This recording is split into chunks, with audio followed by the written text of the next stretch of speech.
Okay, I'm giving you a warning right now. This is going to be a rant. I may go off tangent. And not to mention, this is something that is near and dear to my heart. So I may get very, very motivated at times. What I'm talking about today is the fact that as of June, I want to say it's 7th, could be later, but definitely in June, they are getting rid of my favorite ride from Hollywood Studios, Muppet Vision 3D. Now, they've already started phase 1 of their closures in that area and got rid of Mama Melrose's. Now, I know Mama Melrose's has had, like, not iffy reviews, but it's like some people liked it, some people didn't. My family kind of liked it. It was a nice change of pace from constantly going back and forth between sci-fi and 50s. Not to mention, even though Hollywood and Vine was and is a good buffet, it's kind of awkward to go there in the morning when it's the Disney Junior stuff. And, of course, we're older. And we don't have small children with us. But I would say I think they are wrong for their choice of what they're doing to still keep the Muppets in the parks. For those of you who do not know, when they announced that Muppet Vision 3D was going to close to make space for the Monsters, Inc. land, they said that they were going to move the Muppets from Muppet Vision 3D over to Rock and Roller Coaster. Now, I see I see 3 problems with it, but the second and third one kind of go together. But first problem I see with it is most of the songs that the Muppets do, outside of like the ones that they've made, they're trying to focus it on the music group that the Muppets have called the Electric Mayhem. That's the one where it has Animal on drums. There's Dr. Teeth, Janice, Floyd, Zoot. And it's they're the band that's featured in the Muppet series Mayhem. And one thing that I feel is, I don't know if you'd say iffy or weird about that combo, is not a lot of their rides, but at least ones that would involve music, they're trying to do the randomized options. Which, hey, I love it. My family and I are excited when we go on Guardians again to see what we're going to get. Of course, if you go on September 21st, you're going to get September all day. But that's what happens. Anyway, Electric Mayhem does not have that many songs. Or at least not many original songs. To my knowledge, they have the 2. They have Can You Picture That? From the first Muppet movie. Then they have from Muppets Mayhem the title song there. Otherwise, everything else they've played between movies and shows have mostly been covers. Now, not saying that covers are bad, but then you need to talk to the original artist and see, hey, because this is a cover, do we still have to give you royalties for using it in a ride? Now, I don't know how that works. I'm not even going to pretend I know how that works. But I think it's stupid that you're already trying to get but you have one contract with Aerosmith that's coming up. And yet you may have to go into multiple other contracts to have even a slight variety in songs for this ride.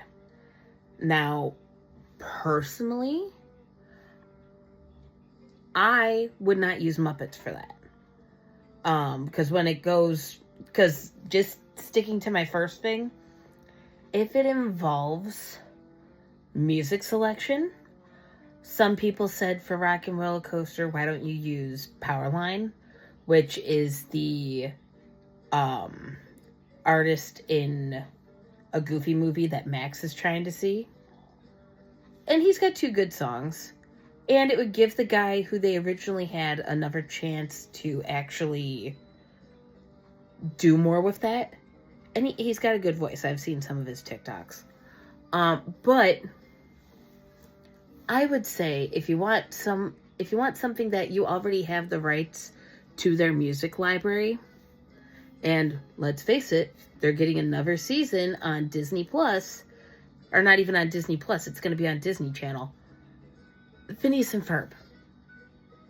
They have, at least every episode has at least 1 song, maybe 2, depending on how they split it up, but at least the 1. They even had a whole episode dedicated to being on a roller coaster that was then a musical.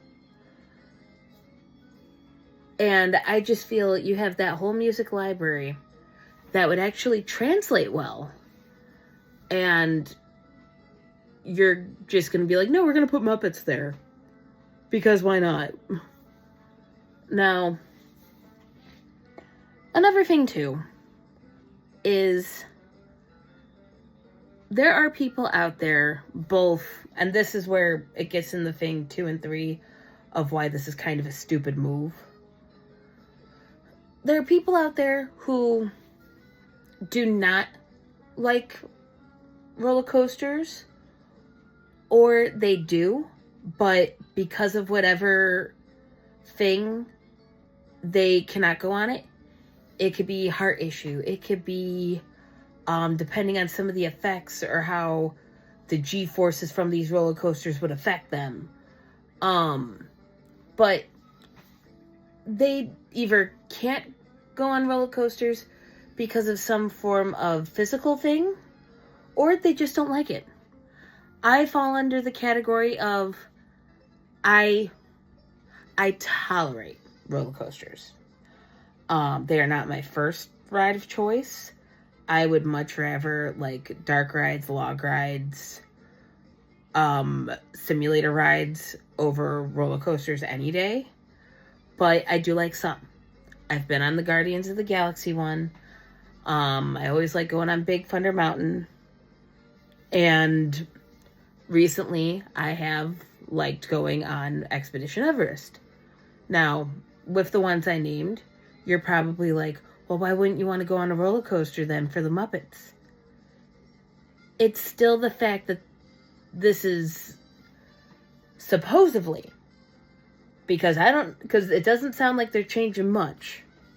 Supposedly, when they do the change, it's still going to be an indoor coaster, somewhat in the dark, and I'm not going to know what in the world's going on. And my thing is, I'm afraid of the dark, specifically being in the dark and fear of the unknown. When going on the Guardians of the Galaxy coaster, you can argue and say, hey, there are parts where it's very dark. It's like, yes, but some of the light is still illuminating parts of the track where I can still kind of make it out. Not much, but I can still kind of see it. Same thing too with Expedition Everest. A good chunk of it is outside. And even the stuff that's in the dark, it goes by super quickly, where I don't feel like I'm in the dark as long. Where this ride is all enclosed, and I know, at least from some videos, that there's at least one loop-de-loop, and I do not like loop-de-loops at all.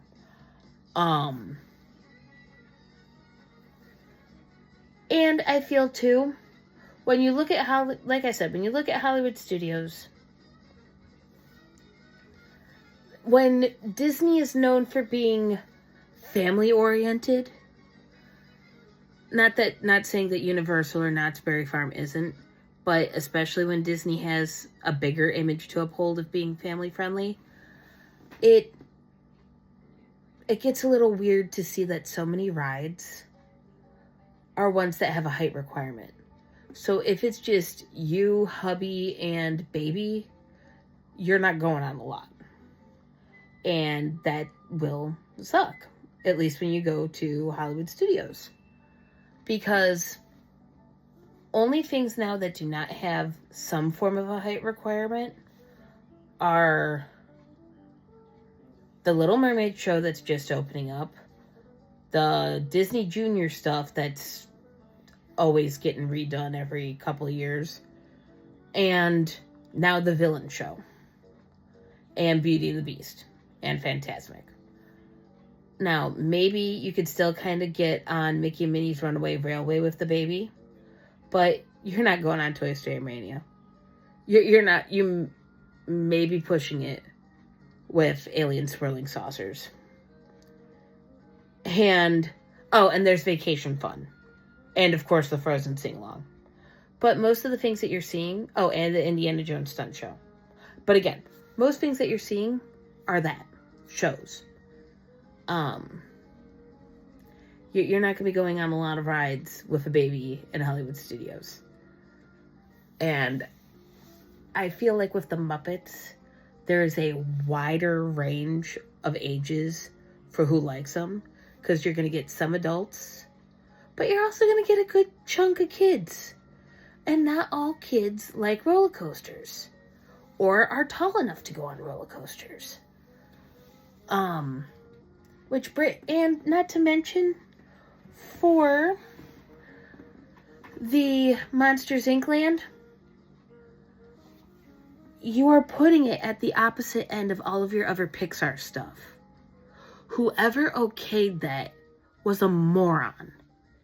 Because wouldn't it have made sense to, I don't know, if you were going to get rid of the Lightning McQueen show anyway, just get rid of that whole building or repurpose that whole building and build between that and right behind Toy Story Land to have Monsters Inc. and have the opening to it be where Launch Bay is. Because then at least you'd be closer to all of the Pixar stuff. Being on the opposite side of the park is so stupid to me. It makes no sense to me why you would do that. Outside of the fact that you're like, oh, well, this ride's dying, so we're going to repurpose this area. It's still going to be a desert. It's still going to be a pain in the butt to navigate through all that. But what do I know? It's not like I've gone to Disney a lot, or at least not as much as some of the annual pass holders or other Disney bloggers, but I've gone enough. And I know that ever since they got rid of the Backlot Tour and Lights, Motor Action and Streets of America, that little slice of where Muppet Vision's at is a pain to work around. I understand that. However, Disney, you brought that on yourself when you were trying to do all of that for Star Wars Land. And to do it again for Monsters, Inc., in the beginning, it's just going to be chaos.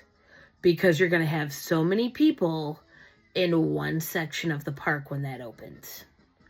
And it's not going to be fun for anyone. It won't. Where at least if you would have had it by the other Pixar stuff, it would have made sense. But again, some people may say too, I'm just salty because they got rid of the magic of animation to put Star Wars Launch Bay there. Which, yeah, I am kind of salty for that because we have Star Wars Land. We don't need it up. But you're just lazy. But that is my giant rant. I don't think it's going to change any of the Disney higher-ups' minds to keep it or not. I just hope that they wise up and realize, oh, we're idiots, before it's too late and it bites them in the butt. And for Josh DeArmo, whoever's the one who's in charge of Disney Imagineering, for him making his comment that Epic Universe is actually going to bring more people to the Disney parks, you are an idiot and have invented a whole new kind of stupid. Because sure, yeah, people are going to get frustrated when lines for stuff are going to be like over 4 or 5 hours long. And of course, people get mad that, oh, merch is running out fast or rides breaking down.